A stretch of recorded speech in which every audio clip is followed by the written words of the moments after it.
Ravi de vous retrouver sur France 24, l'heure de votre journal de l'Afrique largement consacré à l'actualité en Gambie. Adama Barrow entre officiellement en fonction. Tout de blanc vêtu, la main sur le Coran, il a prêté serment depuis l'ambassade de Gambie à Dakar. Une cérémonie solennelle en présence de ses proches et du président de l'ordre des avocats gambiens. Le président a également appelé les forces de sécurité à lui montrer leur loyauté.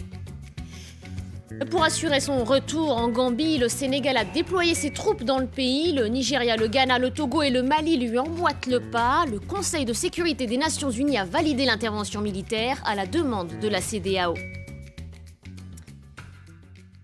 Son investiture, il l'imaginait en grande pompe dans le stade mythique de Bako en Gambie. Finalement, pour des raisons de sécurité, Adama Barrow a dû se résoudre à prêter serment en exil.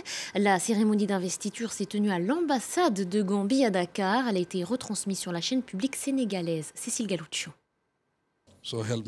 Que Dieu me vienne en aide. Adama Barrow a prêté serment, comme prévu. Mais pas en Gambie comme il le voulait. C'est au Sénégal, à l'ambassade gambienne, qu'il est investi de ses fonctions de président. Des circonstances exceptionnelles m'ont obligé à être ici aujourd'hui et ne permettent donc pas à tous ceux qui ont rendu possible cette journée d'être présents. La Constitution de la Gambie ne permet pas à un législateur de priver un citoyen de ses droits. Mon droit, en tant que vainqueur assermenté qui assume le poste de président, mon droit est constitutionnellement garanti et irrévocable. Yahya Jammeh, lui, est toujours en Gambie. Il refuse de quitter son siège, même si son mandat a officiellement pris fin, mercredi à minuit.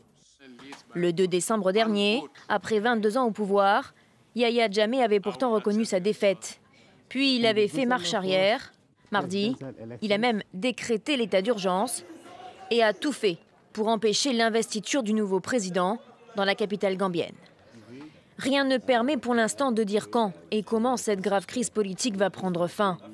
La diplomatie a épuisé toutes ses ressources pour qu'une transition politique pacifique se fasse.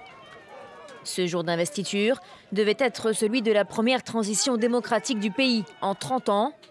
Au lieu de cela, la Gambie retient son souffle. Pendant ce temps-là, à Banjul, Yahya Jammeh refuse toujours de plier. Après des semaines de médiation, la CEDEAO a mis ses menaces à exécution.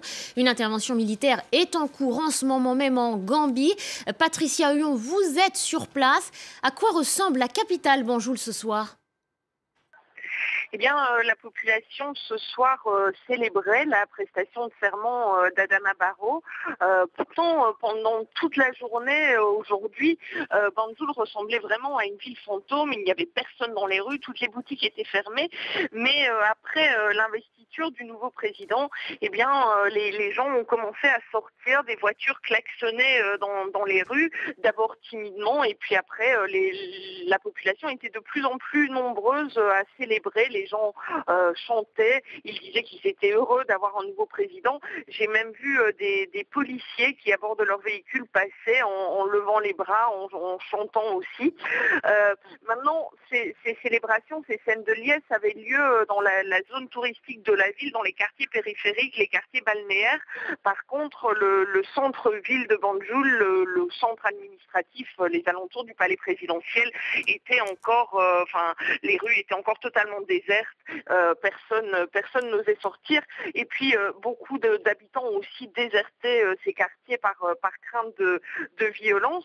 Mais les scènes de liesse qu'on a pu voir ce soir à Banjul, quelque part, contrastent avec le fait qu'une intervention militaire est donc apparemment en cours. Le porte-parole de l'armée sénégalaise a déclaré que les troupes de la CEDEAO étaient entrées en Gambie. Et pourtant, eh bien, ici, à Banjul, c'est une nouvelle qui a encore augmenté l'enthousiasme de ceux qui célébraient dans les rues.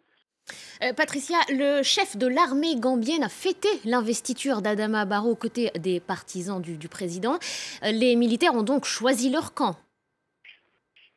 Eh bien, il est très difficile pour l'instant de déterminer de quel soutien Yahya Jammeh peut encore jouer au sein de l'armée. Adama Barrow a demandé aux militaires gambiens de lui être fidèles, de rester dans leur caserne. Et c'est vrai que ce soir, en circulant dans la ville, eh bien, je n'ai pas constaté de présence militaire accrue et les quelques militaires qui étaient présents au checkpoint dans la ville, eh bien, étaient très calmes, voire manifestaient leur satisfaction par rapport à l'investiture du nouveau président. Donc Yahya Jammeh semble clairement de plus en plus isolé. Il ne serait pas surprenant de voir des désertions au sein de l'armée dans les prochaines heures.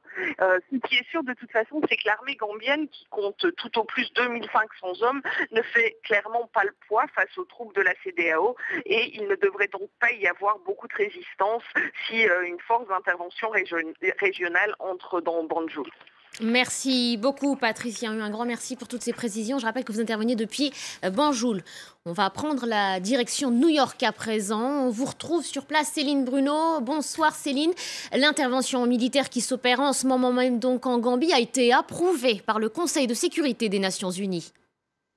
Oui, alors bien sûr, les Nations Unies privilégient avant tout des moyens politiques pour sortir de la crise et le Conseil de sécurité a une nouvelle fois envoyé un message clair et ferme au président Jammeh lui demandant de respecter les résultats du scrutin. Mais effectivement, le Conseil de sécurité aujourd'hui a validé à l'unanimité la résolution présentée par le Sénégal au nom de la CEDEAO. Alors concernant spécifiquement l'utilisation de la force, l'article qui le mentionnait précédemment a été retiré. Et c'est ce qui a permis justement d'obtenir cette unanimité. Le représentant russe, d'ailleurs, a demandé que cesse l'intervention armée sénégalaise pour, dit-il, éviter un bain de sang. Autre son de cloche du côté du représentant britannique, cette fois, qui lui a fait savoir qu'en cas d'échec d'une solution diplomatique, eh bien, le président élu, Adama Barrow, aurait droit, bien sûr, de demander une intervention armée. Donc, vous le voyez, c'est implicite, c'est indirect, mais effectivement, le Conseil de sécurité de l'ONU valide plus ou moins une intervention militaire en cas, bien sûr, d'échec des négociations. Céline Bruno, en direct depuis New York. Un grand merci à vous, Céline. Je me tourne vers vous à présent, Jean-Karim Fall. Vous m'avez rejoint en plateau, merci. On va tenter d'aller plus loin ensemble. Jean-Karim, l'étau est en train de se resserrer clairement autour de Yahya Jammeh. Il est même au pied du mur. Quelles options s'offrent à lui désormais ?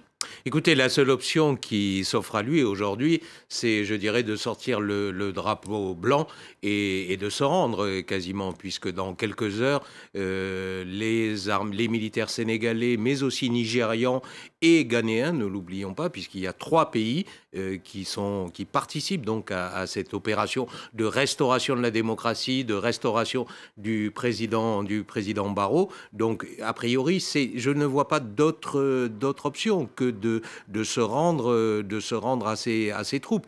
La diplomatie a essayé jusqu'au dernier moment. Hier soir, au moment où nous parlons, hier soir, à la même heure, le président mauritanien était encore à Banjul, dans son palais présidentiel, en train d'essayer de le raisonner et de lui dire « t'as encore une chance de sortir la tête haute ». Là, aujourd'hui, je ne vois pas quelle peut être la solution. Notre correspondante à Banjul vient de le dire, les militaires gambiens ne vont pas se faire harakiri pour Yahya Jammeh. Il a quelques fidèles autour de lui, une petite garde présidentielle, mais franchement, ça ne suffit pas. Je pense que ce soir, Yahya Jammeh est un homme a priori fini, seul et fini. Lâché. Jean-Karim, est-ce qu'on peut imaginer qu'il pourrait être appelé à comparaître pour un procès ou au contraire, finalement, c'est l'asile vers un pays qui accepterait de l'accueillir? Alors, vous savez que, et à l'extrême limite, c'est peut-être ce qui l'a amené à changer d'avis, puisque si on refait l'histoire, dans un premier temps, il reconnaît les résultats de l'élection, et puis après, il fait volte-face, il dit non. Pourquoi cette volte-face? Cette volte-face s'explique en partie par les menaces de poursuites judiciaires proférées par le parti d'Adama Barrow, pas par Adama Barrow lui-même, le président élu, mais par son parti. Et pour beaucoup d'observateurs, ces menaces judiciaires ont fait peur à Yahya Jammeh, ont fait peur à sa famille, parce que Yahya Jammeh, c'est pas simplement ce personnage fantasque qu'on voit à l'écran là, c'est aussi son épouse, que l'on a baptisée la croqueuse de diamants, et un certain nombre de personnalités qui ont mis ce pays en coupe réglée depuis un quart de siècle. Donc ces gens-là avaient peur. Donc aujourd'hui, moi je ne serais pas étonné que le président élu, Adama Barrow, poursuive son prédécesseur pour des crimes économiques, mais ne l'oublions pas également pour des crimes politiques. De nombreux opposants gambiens ont disparu. Merci, un grand merci à vous Jean Karim. C'est la fin de votre journal de l'Afrique. On se retrouve dans 45 minutes. D'ici là, Paris Direct reprend.